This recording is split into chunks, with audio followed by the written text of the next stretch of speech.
So let's get started. So this is high school defeating hackers. Don't be scared. It's just 101. It's the very first time. So I'm expecting that you know how to turn on your computers and move the cursor and click on stuff. So I hope everybody's cool with that. If you're not, we can work with you. But I think we're good looking at this crew. My name again is Charlie Frick. If you ever have questions about anything from this class, there's my email. And also, I'm old, so I don't know what is interesting to people or not, but I use Twitter. That's my Twitter handle. It's open to the public. One of the reasons I'm putting this out there, when I started working, I started off my career as a mathematician and as a failed actor. And from there, I ended up in a lot of different jobs, and I landed over at the Applied Physics Laboratory. And about 5 years ago, I got into this whole cyber thing. And what I learned quickly, I was lucky enough through events like the Collegiate Cyber Defense Competition to get to meet some of the top security professionals in the country, if not the planet. And Twitter actually is one of the preferred ways of publishing information about cybersecurity. Most researchers, whether it be guys like Paul Asadorian, Raphael Mudge, Georgia Weidman, if any of you are interested in learning about security of smartphones, she's quickly become the world authority on Android security, which is amazing because 4 years ago she was a college senior. But all these guys, the findings they learn about, they really publish via Twitter. They'll come up and say, new exploit discovered for this type of computer. Here's a link to the paper. And so I actually do recommend looking, with your parents' permission, of course, looking around on Twitter and reading about these things, because it's where you really can learn a lot about security. So, with that said, why are we here? So, I know some people think that I'm here to teach you how to break into computers, maybe make fast and easy money, or fight for anarchic justice. And well, no, that's not exactly what we're here today.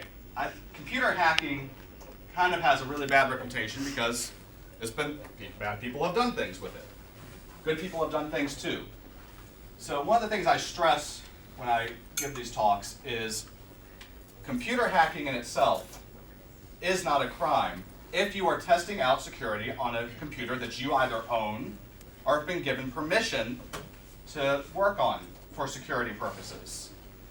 You do not have any rights whatsoever, and we will say this a lot of times, none of you have any right whatsoever to break into another person's computer. I don't care how smart you think you are. You are not smart enough to avoid. I really want to see a lot of people contribute to this field because I care about it, and I don't want any of you going to jail. And it's very terrifying, but things that seem like pranks turn out to be felonies. Now, like I said, I'm an old guy, but when I was in high school, this was in the dark days when the internet was first starting, we had people that thought they were really clever, and they decided to start swiping credit card numbers off the internet. And they bought a whole lot of stuff. And about 1 week later, the Secret Service showed up at my high school and took all of our computers, and those kids got arrested. So, you really do not want a felony on your jacket before you're 18. Trust me. We're going to talk a lot about responsibility. There is a thing called ethical hacking. We do this to find out why our computers are vulnerable, what we can do to fix them. And that's what we're going to really learn about today, is this whole concept of information security.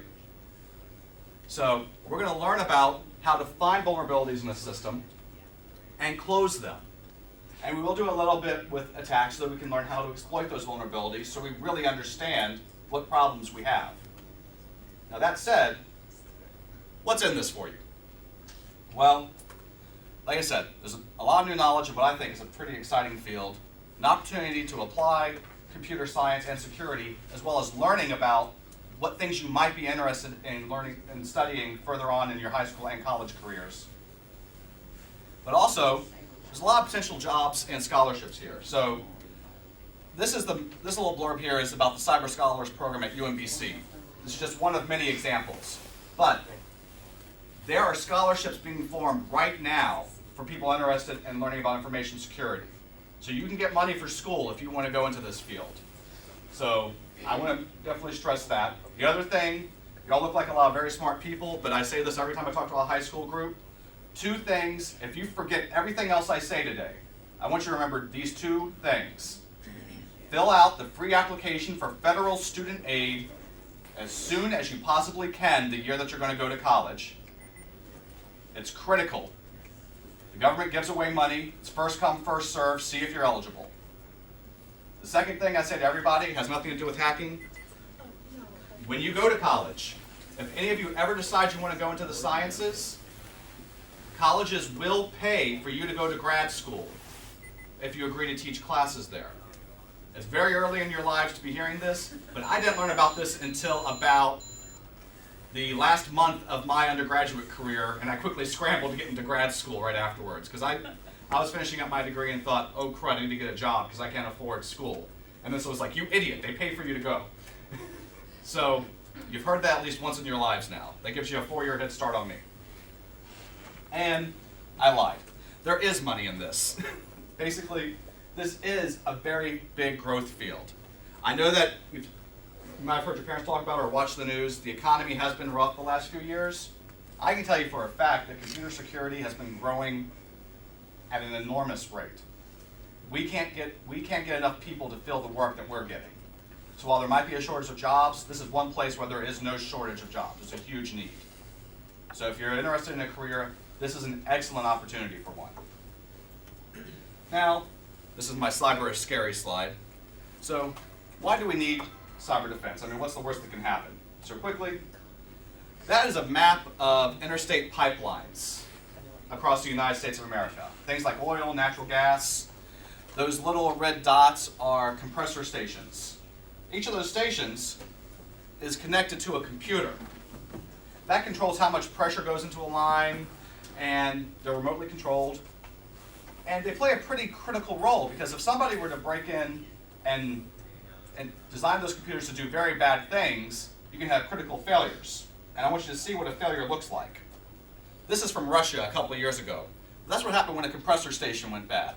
So that's a pipeline fire. That building, I think, is about roughly 7 stories. So you get an idea that that's some pretty bad stuff.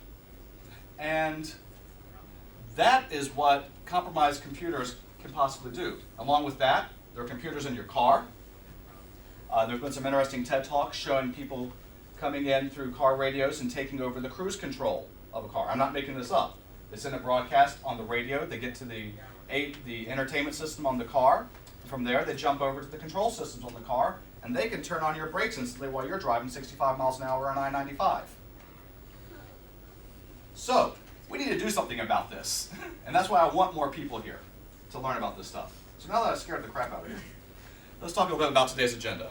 The first thing we're going to have is, this is Gary Miconi coming from law enforcement to talk to you about the consequences of illegal hacking. So, most important thing, I do not want any of you going to jail. Please listen. We're going to learn a lot about how to do these things responsibly. Then we're going to work together to set up our own safe virtual cyber lab. That's what a lot of the files on the thumb drives are for. And please raise your hand real quick. Has anybody not gotten a thumb drive yet? Okay.